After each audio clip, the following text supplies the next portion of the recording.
नमस्कार, खबरों का पंचनामा देख रहे हैं आप। मैं हूं आपके साथ पूजा। हम लेकर आए हैं देश और दुनिया की 5 बड़ी खबरें जिसमें चर्चा के लिए मेरे साथ स्टूडियो में मौजूद हैं कैपिटल टीवी के editor in chief doctor Manish Kumar. Doctor साहब, बहुत बहुत स्वागत है आपका। धन्यवाद। सबसे पहले नजर हेडलाइंस पर। तेलंगाना और आंध्र प्रदेश में पीएम मोदी का धुआंधार प्रचार। पीएम मोदी का कांग्रेस से तीखा सवाल। पीएम ने शहजादे से पूछा, अडानी अंबानी से कितना माल उठाया, क्यों गाली देना बंद कर दिया, देना होगा जवाब। सैम पित्रोदा ने फिर दिया विवादित बयान। पूर्व में रहने वाले लोगों को बताया चीनी और साउथ इंडिया को अफ्रीकन। कांग्रेस बोली बयान नामंजूर। पीएम बोले मैं बहुत गुस्से में हूं। बीजेपी ने की बर्खास्त करने की मांग। केजरीवाल का मामला सुप्रीम कोर्ट में अटका तो हाई कोर्ट ने भी मनीष सिसोदिया को दे दिया झटका। सिसोदिया की जमानत याचिका पर सुनवाई टली। ईडी सीबीआई को मिला वक्त। अब 13 मई को होगी अगली सुनवाई। हरियाणा में खतरे में बीजेपी की नायब सरकार। 3 निर्दलीय विधायकों ने वापस लिया समर्थन। कांग्रेस के साथ हुए हरियाणा में हलचल काफी तेज। झारखंड के ग्रामीण विकास मंत्रालय में ईडी की छापेमारी आज भी जारी। अब कैश कांड में मंत्री आलमगीर आलम के मंत्रालय तक पहुंची ईडी। संजीव के दफ्तर में तलाशी। खबरों की शुरुआत में सबसे पहले बात पीएम मोदी के चुनावी प्रचार से जुड़ी। लोकसभा चुनाव 2024 के लिए प्रधानमंत्री नरेंद्र मोदी का धुआंधार चुनावी प्रचार जारी है। आज पीएम मोदी ने तेलंगाना और आंध्र प्रदेश में चुनावी रैलियां और रोड शो किया। पर आज पहली बार पीएम ने अडानी अंबानी का नाम लेते हुए राहुल गांधी पर जबरदस्त निशाना साधा। तेलंगाना के करीमनगर में रैली को संबोधित करते हुए पीएम ने सवाल पूछा कि कांग्रेस ने अचानक अडानी अंबानी का नाम लेना बंद क्यों कर दिया। पीएम मोदी ने कहा, आपने देखा होगा कि कांग्रेस के शहजादे पिछले 5 साल से सुबह उठते ही माला जपना शुरू कर देते थे।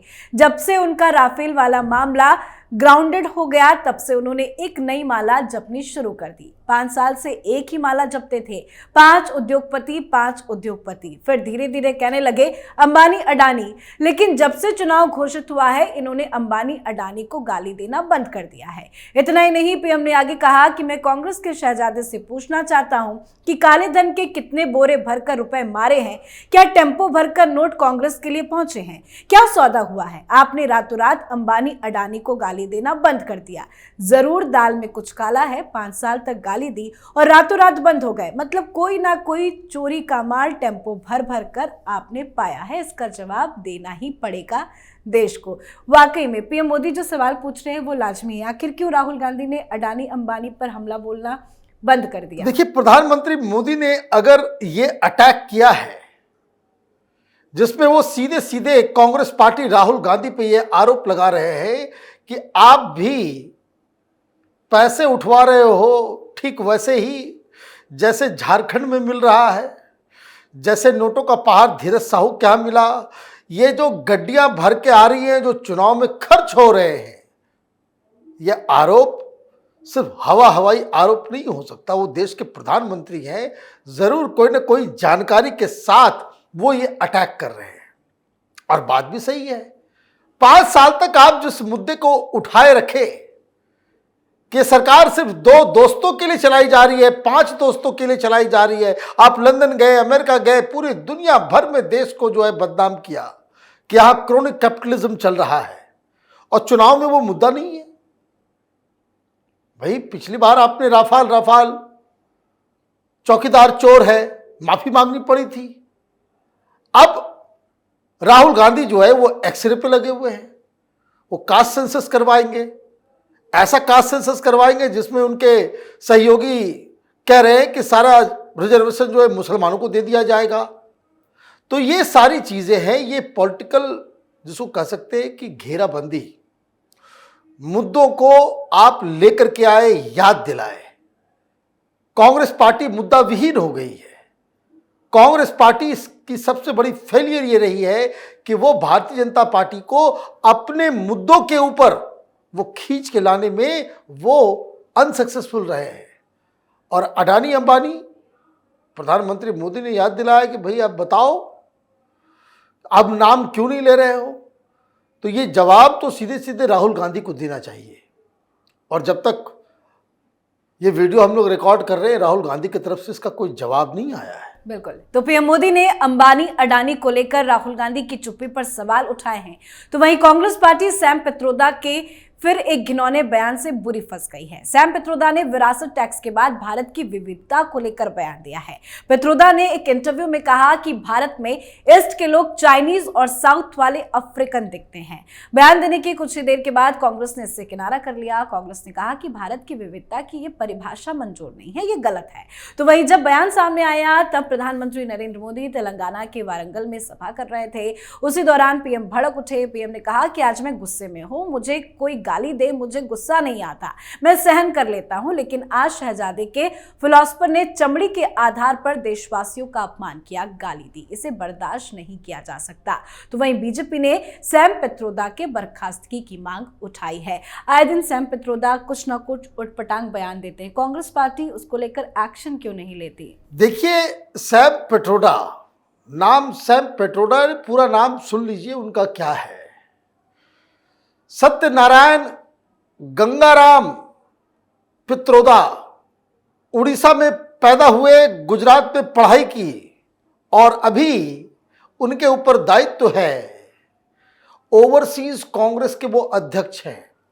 राहुल गांधी के भी गुरु रहे, इनके पिताजी राजीव गांधी के भी गुरु रहे, सोनिया गांधी के भी गुरु रहे। तो ये जो है, जो व्यक्ति अपने नाम से ही घृणा करता हो, उसे बोलने में शर्म आती है कि उसका नाम सत्यनारायण गंगाराम पित्रोदा है, सैम पित्रोदा।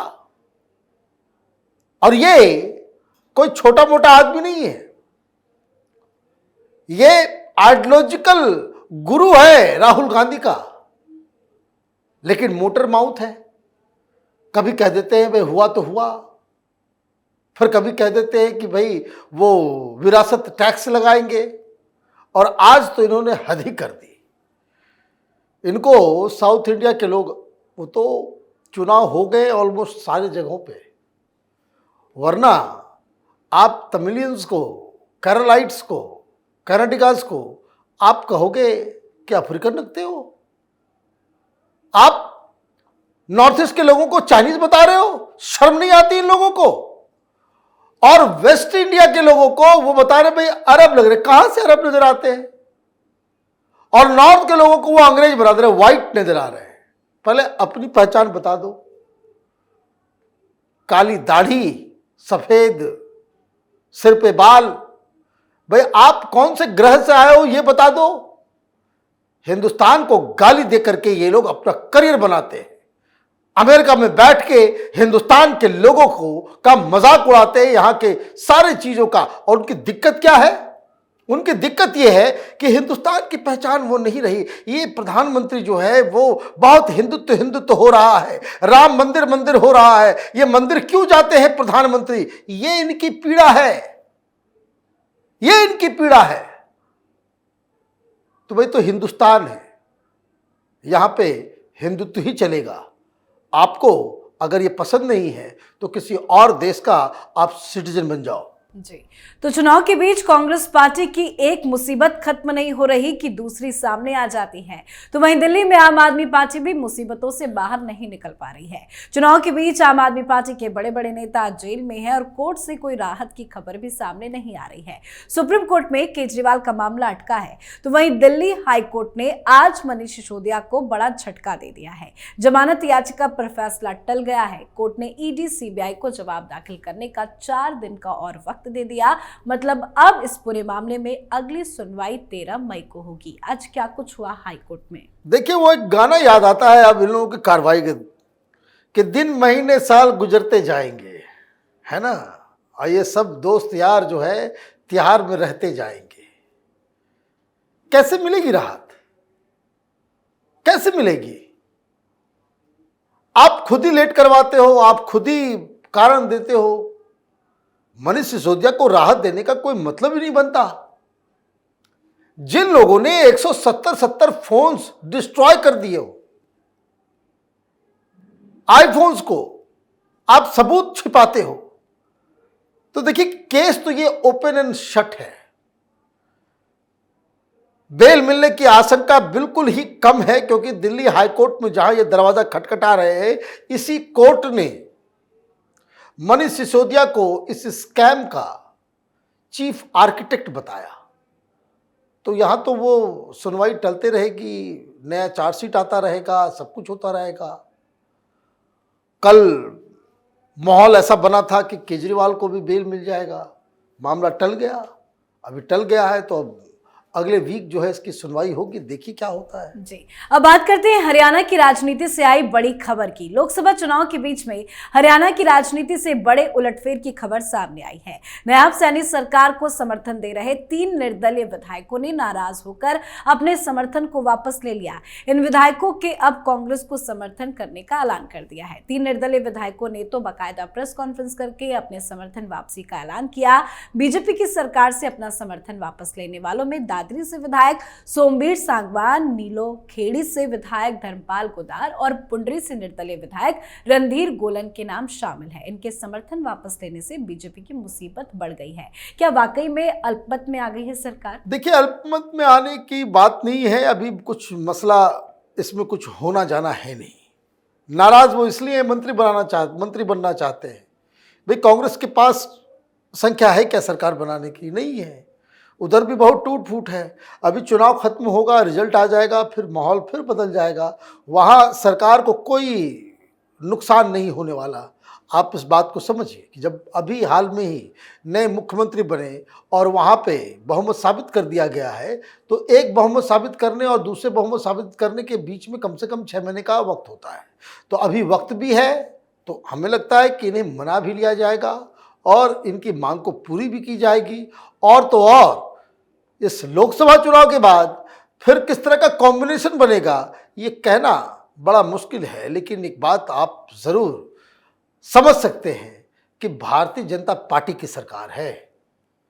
इसको कोई 2-3 निर्दलीय मिलकर के तोड़ दे और पार्टी सरकार जो है गिर जाए, ये होता हुआ दिखाई नहीं दे रहा है। जी, आज की आखिरी खबर में बात झारखंड में ईडी की ताबड़तोड़ कार्रवाई की।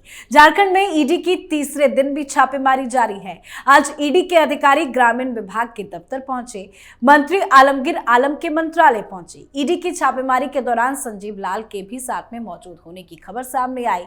जानकारी के मुताबिक संजीव लाल के माध्यम से होने वाले सभी कार्यों, निपटाए गए फाइलों की छानबीन चल रही है। ईडी के अधिकारी ग्रामीण विकास विभाग के सभी टेंडर से संबंधित दस्तावेज खंगाल रहे हैं और जल्द ही कुछ बड़े खुलासे होने की उम्मीद भी जताई जा रही है। क्या कुछ चल रहा है झारखंड में? देखिए, टेंडर्स की तो हो ही रही है, लेकिन ये जो लाल साहब के नौकर के घर, उसका नाम जहांगीर बताया जा रहा है। मंत्री आलमगीर है, नौकर जहांगीर है, माल नोटों का पहाड़ मिला है। लेकिन ये मामला सिर्फ टेंडर्स का ही नहीं है। ईडी वहां गई है बहुत सारी चीजों का छानबीन के लिए, क्योंकि ये जो नौकर के यहाँ जो नोट्स मिले, तो जनरली जो जानकारी मिल रही है कि पॉलिथीन के अंदर, बैग्स के अंदर, सब्जी लाने वाले जो बैग्स होते हैं घर में, उसके अंदर गड्डियां पड़ी थी और कई सारे थैलियों में उस तरह के चिट्स मिले हैं, आवेदन मिले हैं कि फला फला वीडियो का यहाँ जो है ट्रांसफर होना है। तो ये पैसे सिर्फ टेंडर्स के लिए नहीं है, ये ट्रांसफर पोस्टिंग के लिए भी इन लोगों ने पैसे खाए हैं। और उसमें मजेदार बात यह है कि कोई कांग्रेस का एमएलए है, कोई झारखंड मुक्ति मोर्चा का एमएलए है, कोई कांग्रेस का लीडर है। ये सब रिकमेंडेशन करते थे, माल भेजते थे और मुंह मांगा ट्रांसफर करते थे। तो इस तरह की जो चिट्ठियां आई है, तारीख उसमें है और ये देखा जा रहा है कि क्या वाकई उस अधिकारी का, क्योंकि लिखा हुआ है कि इसको कोडरमा से आप इस जगह पे ट्रांसफर कर दे, तो ये मिलाया जा रहा है कि वाकई उस व्यक्ति का ट्रांसफर उस जगह से उस जगह हुआ है या नहीं। ये सारी तहकीकात भी शुरू हो गई है और इस तरह के 10 भी केस अगर मिल जाते हैं तो बड़ी समस्या में है, आ जाएंगे ये लोग, क्योंकि बहुत सारे अधिकारी भी वो नपेंगे, कई सारे लोग गवाही भी देंगे, कई सारे लोग जान बचाने के लिए नई जानकारियां भी देंगे। ये सिर्फ प्रॉब्लम अब ये आलमगीर साहब का नहीं है, ये प्रॉब्लम अब झारखंड के अंदर वहां की सरकार के ऊपर आ गई है। जी, बहुत बहुत धन्यवाद सर बातचीत के लिए। धन्यवाद। खबरों का पंचनामा में आज के लिए फिलहाल इतना ही। देश विदेश की बाकी खबरों और उनकी सटीक एनालिसिस के लिए देखते रहिए कैपिटल टीवी। हमें लाइक कीजिए, शेयर कीजिए और कैपिटल टीवी को सब्सक्राइब कीजिए। नमस्कार।